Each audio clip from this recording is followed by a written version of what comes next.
हे friends, welcome. कैसे हैं आप सब? आशा है आप सभी स्वस्थ होंगे। आज की रीडिंग में हम चेक कर रहे हैं कि आपके नसीब में उनका प्यार है। ये रीडिंग उन लोगों के लिए है जो किसी से बहुत बेपनाह प्यार करते हैं एंड अक्सर उनके मन में ये डाउट आता है कि उनके नसीब में, आपके नसीब में, दैट मीन्स उनका प्यार है। रीडिंग टाइमलेस है, जब भी देखेंगे रेजोनेट करेगी। जनरल है, कलेक्टिव है, सभी साइन, सभी जेंडर, सभी रिलीजन, सभी कास्ट के लिए इक्वली अवेलेबल है। Married, unmarried, single, same gender relationship, हर एक व्यक्ति इस रीडिंग को ओपनली चेक कर सकते हैं, ओपनली देख सकते हैं, लेकिन ओपन माइंड के साथ ही देखना है।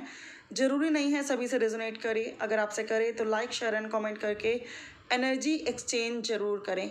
सो without much further ado, let's start.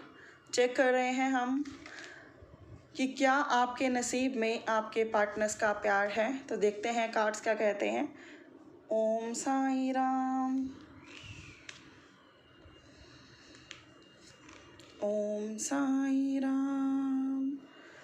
साचा तेरा नाम, साचा तेरा नाम। ओम साई राम। सो कार्ड्स क्या आए हैं? Clinging to the past,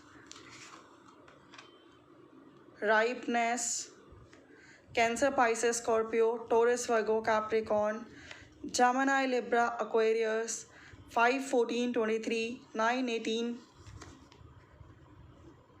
27, 8, 17, 26, Aries, Leo, Sagittarius, सभी जोडिक साइंस यहाँ पर मौजूद हैं। 7, 16, 24 ये कार्ड्स आए हैं। आई होप कि सभी कार्ड्स आपको क्लियरली दिख रहे हैं। तो बात करते हैं आपके कनेक्शन के बारे में, आपके रिश्ते के बारे में, और ये जानने की कोशिश करते हैं कि क्या आपके नसीब में उनका प्यार है। तो मैं यहाँ पे स्ट्रॉन्गली फील कर पा रही हूँ कि आपके पर्सन चाइल्डहुड ट्रॉमा से गुजरे हैं, या फिर उनका कहीं ब्रेकअप हुआ, या फिर उनके साथ कुछ ऐसा विश्वासघात हुआ, उनके साथ कुछ ऐसा धोखा हुआ जिसके बाद वो रिश्तों को एक्सेप्ट नहीं करना चाहते। जब वो फर्स्ट टाइम आपके साथ मिले, आपसे इंट्रोड्यूस हुए, तो वो लाइफ में काफ़ी ज़्यादा परेशान थे, दुखी थे, अपने पास्ट को भुलाकर एक नई शुरुआत की वेट कर रहे थे। अंदर से वो चाहते थे कि एक नई शुरुआत हो, लेकिन साथ ही में वो रिश्तों से, लव से, अफेक्शन से, ट्रस्ट से दूर भाग रहे थे। तो कहीं ना कहीं दुनिया ने हमेशा उनका एडवांटेज लिया है। किसी ने उनके इमोशंस को नहीं समझा।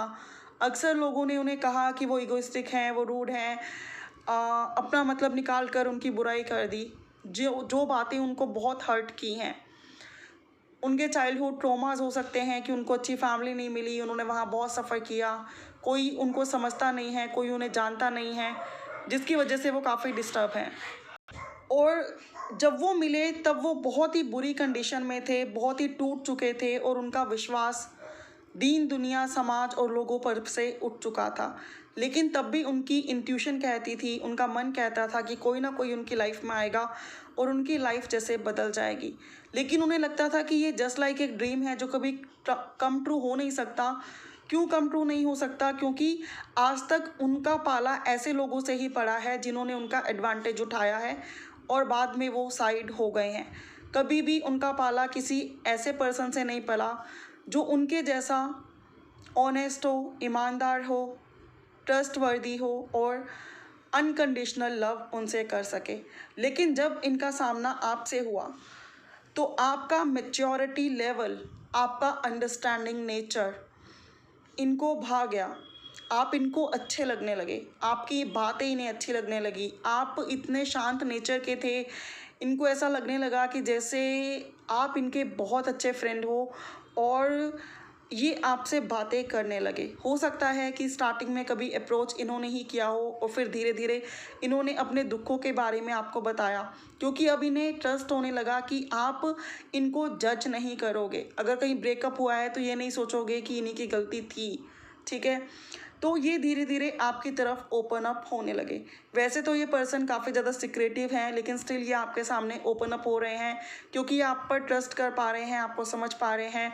आपकी मैच्योरिटी, आपका अच्छा अंडरस्टैंडिंग नेचर, आपका गुड बिहेवियर इनको भा गया है। लेकिन जब भी ये आगे बढ़ते हैं ना एक स्टेप, तो ये 2 स्टेप पीछे होते हैं। क्यों होते हैं? क्योंकि कहीं ना कहीं पास्ट लाइफ के ट्रॉमास अभी भी इन्हें रोकते हैं, एंड ये अपनी फीलिंग्स को, अपने इमोशंस को रेसिस्ट करते हैं। आपको लेकर ये फील तो बहुत करते हैं, लेकिन उनको एक्सप्रेस नहीं कर पाते, उनको बोल नहीं पाते, या फिर अपने आप को रेसिस्ट करके उन वाइब्रेशन से दूर भागने की कोशिश करते हैं। प्रेजेंट में भी यही सब चल रहा है कि आपके पर्सन बहुत ज़्यादा ओवर थिंकिंग कर रहे हैं, या फिर पास्ट में बहुत ज़्यादा ओवर थिंकिंग कर रहे थे, जिसकी वजह से आप लोगों का कनेक्शन अच्छा नहीं चल रहा है, या फिर एक सेपरेशन फेज़ आया है कई लोगों की लाइफ में। ऐसी पॉसिबिलिटी भी है। तो इनके ओवर थिंकिंग और इनके पास्ट लाइफ के ट्रॉमास ने आपके कनेक्शन को कहीं का नहीं छोड़ा। आपका ब्यूटीफुल सा प्यारा सा कनेक्शन इनकी लापरवाहियों की वजह से, आपने तो बहुत संभालने की कोशिश की, मैच्योर वे में समझाने की कोशिश की, समझने की कोशिश की, लेकिन कहीं ना कहीं इनका इमेच्योर नेचर, इमेच्योर कह सकते हो, या फिर ये कह सकते हो कि जिन ट्रॉमा से गुजरे हैं उनसे बाहर निकल पाना इनके लिए भी आसान नहीं है। हर एक पर्सन के अकॉर्डिंग कुछ चीज़ें करेक्ट होती हैं, जबकि दूसरे को लगता है कि नहीं सही हैं।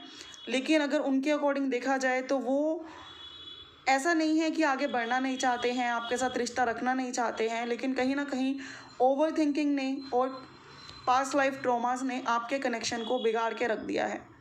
ब्यूटीफुल सा प्यारा सा कनेक्शन जिसमें स्ट्रेंथ थी, पावर थी, पोटेंशियल थी, और अभी भी है। क्यों है? क्योंकि अभी भी आपके पर्सन आपके बारे में बहुत सोचते हैं, चाहे आप कांटेक्ट में हैं चाहे आप नहीं हैं।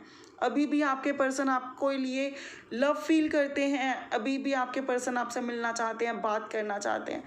आपके पर्सन का अंदर से स्ट्रॉन्ग फीलिंग आती है उनको कि उन्हें रिकनेक्ट होना चाहिए, या फिर अगर लेस कांटेक्ट में है तो अच्छे से कांटेक्ट होकर अपनी लव के फीलिंग्स को एक्सप्रेस करना चाहिए, आपकी तरफ ट्रैवल करना चाहिए, आपको अप्रोच करना चाहिए, खुल के अपनी फीलिंग्स को एक्सप्रेस करना चाहिए। आपके पर्सन आपकी तरफ इमोशनल फीलिंग्स भी रखते हैं और सेक्सुअल अट्रैक्शन भी, जो कि दोनों ही एक रिश्ते को चलाने के लिए बहुत ज़रूरी है। लेकिन दोनों ही चीज़ों को रेसिस्ट करते हैं और अपने आप को कंट्रोल करने की कोशिश करते हैं। तो ये पर्सन की ओवर थिंकिंग और पास्ट लाइफ ट्रॉमा ने इस कनेक्शन को बिगाड़ के रख दिया है। लेकिन ऐसा नहीं है कि इस कनेक्शन में कभी कुछ अच्छा हो नहीं सकता, या फिर आपके नसीब में इनका प्यार नहीं है, क्योंकि यहाँ पे कार्ड आया है पेशेंस का, एंड देन आया है अवेयरनेस का। डिवाइन आपको कहना चाहती है कि आपका कनेक्शन सोल लेवल का है, ट्विन फ्लेम है, सोलमेट है, एंड डिवाइन आपको कहना चाहती है कि अभी इस रिश्ते का एकदम से फ्यूचर नहीं बनेगा, क्योंकि फ्यूचर का नाम ही फ्यूचर है, वो फ्यूचर में ही बनता है।